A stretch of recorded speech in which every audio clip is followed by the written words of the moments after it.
The Panther Clipper Mark II is one of the most anticipated ships to come to Elite Dangerous, mostly because of its history, but I'm excited for it because it's another large ship, and that tickles my brain. But recently, Frontier has made some changes to its pricing that I'm not exactly happy with. Frontier has updated its pricing. The standard ships used to cost 16,520 ARX.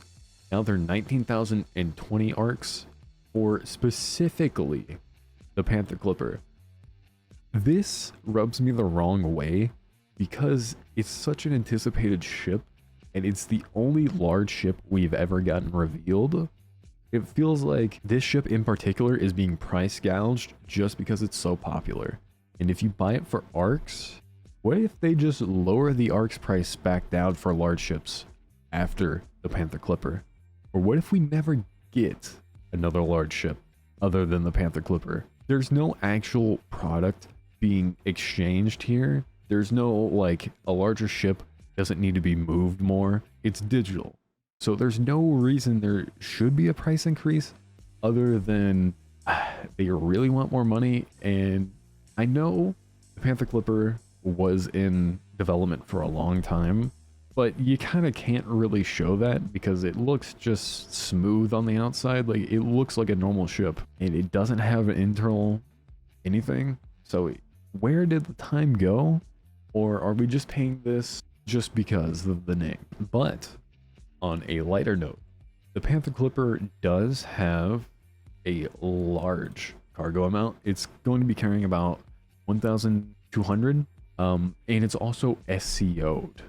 SCO tuned, if you haven't used it in one of the new ships, is the biggest game changer, especially with things like the Corsair. It turns SCO into something that's super usable.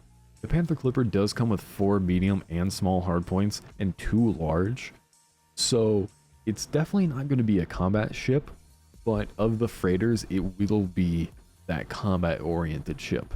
When the Panther Clipper launches, it's also launching with a Mark II cargo rack.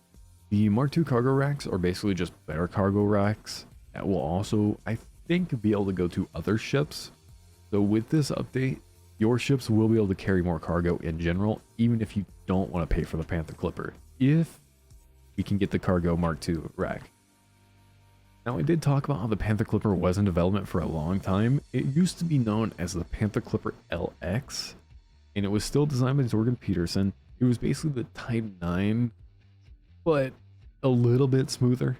The Panther Clipper LX is what it used to be called. It was data mined way back in the day, and it was supposed to be the largest ship you could own.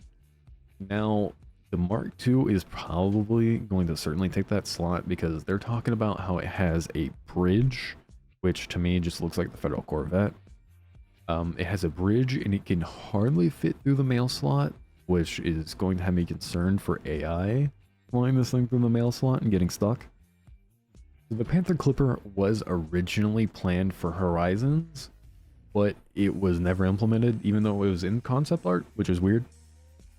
There was also the fact that it was data mined for years. Like, we would constantly data mine it and see this thing just living in the files. Elite Dangerous Horizons came out in 2015, so in general, the Panther Clipper LX, at least this iteration of the ship, could have been in development for 10 years, and then it switched over to the Mark II, or they could have simply axed the LX, and then came back to the idea, and are now telling you that it took them 10 years to make it. Personally, I don't think we really need the price increase. You're already getting the ARX for the ship. A lot of people are going to buy this ship.